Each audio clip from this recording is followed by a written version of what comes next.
Hello lovelies and welcome to a new video. So this is an art journal page that I actually did back in May. Yeah, I aimed to get this up before Ruby was born, but it didn't happen. I ran out of time. So this has been sitting there waiting for me to, finish it all, to get the video done, I should say.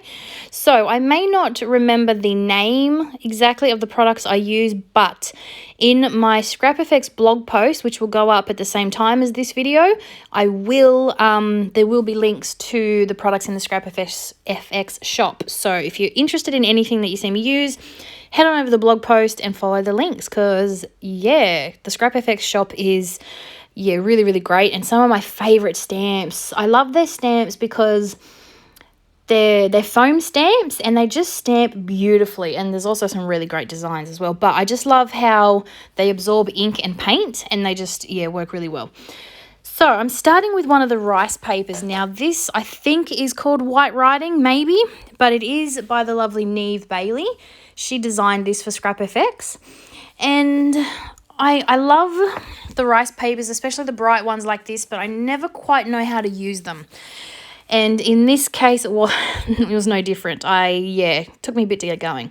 I decided to rip it in half and put it on either side of my double page. I tend to not use single pages.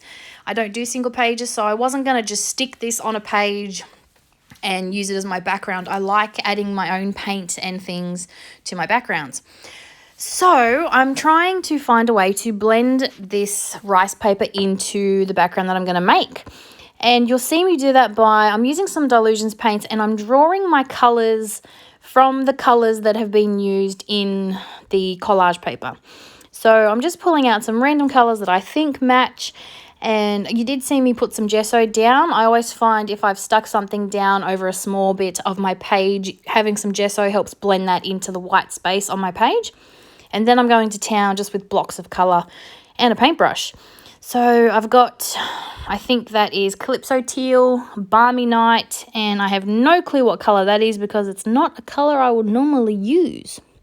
Unless it's the Tangerine and I just haven't cleaned my brush and it's got some Balmy Night on it. I'm not 100% sure. See, that's what happens. It's been that long.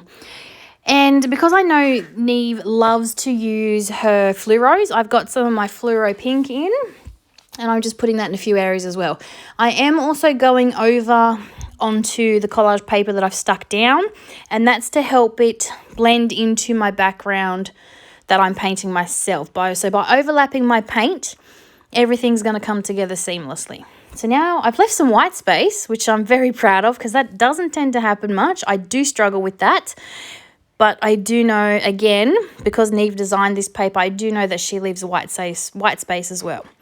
So now I'm going to come in with my stamping and I'm drawing in the white from the paper with my stamping.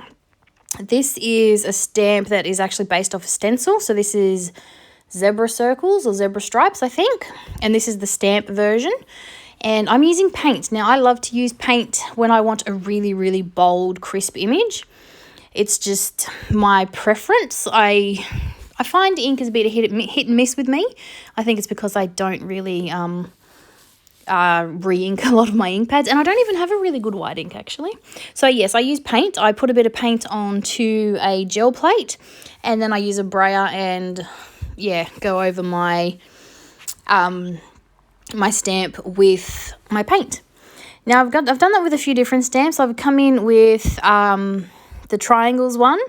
And then I've also got some of that pink fluoro paint as well and using the triangles. Like I said, I'm trying to blend these two elements together. I'm trying to blend that collage paper into my background and look like they go together.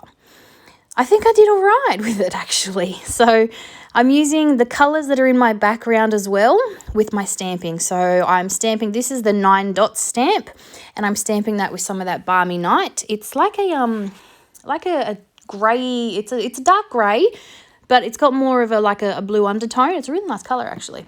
So it's sort of like a neutral. But I've just used that with a few of my stamps as well.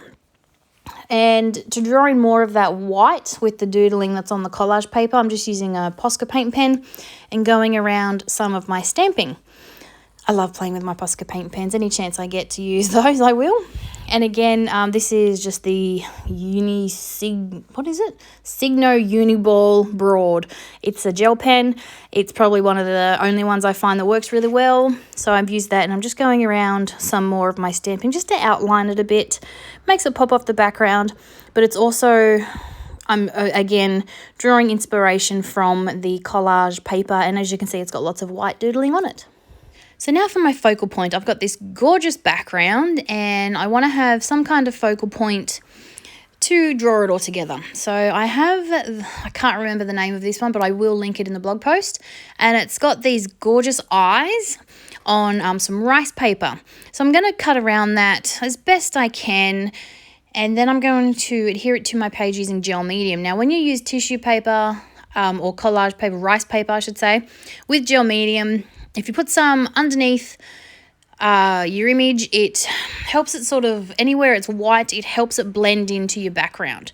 So it sort of becomes transparent and your background will come through.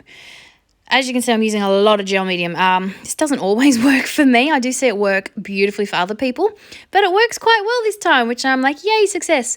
So as you can see, those eyes are really popping, and that white from the collage paper, the rice paper, is sort of melting into the background. So it's not as noticeable. Your background is coming through and your focal point is staying there. I'm going to make that pop in a minute by colouring in the eyes. So I've also got my, what is this again? Oh my goodness. My Stabilo oil pencil, and I am going over those lines with it. So I'm scribbly going over it, nothing too neat, and it sort of gives it more of a hand-drawn look. So I'm cheating because I can't draw to save my life, and it's giving it a look like it's been hand-drawn on my page.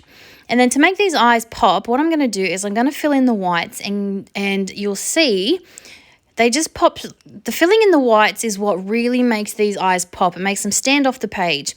If you're ever doing something with eyes, once you put in that white and that catch light in the pupil, it really brings them out. It really makes them noticeable. It makes all the difference.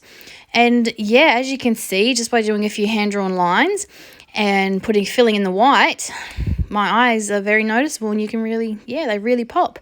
I wonder if I had have added a colour to the iris, if it would have looked any different. Didn't think of that. But yeah, so now, as always, I'm going through my stash of many, many sticky quotes.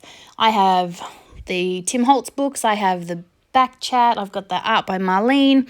I love them. I find that they are perfect for art journal pages and just that little bit of, something when you want a quote on the page.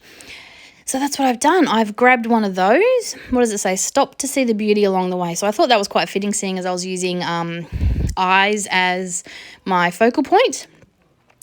And then I'm just going to, because I like to add a border around it, I'll grab my Stabilo pen and I'll draw a scribbly, liney border around it. And then that's it for this page.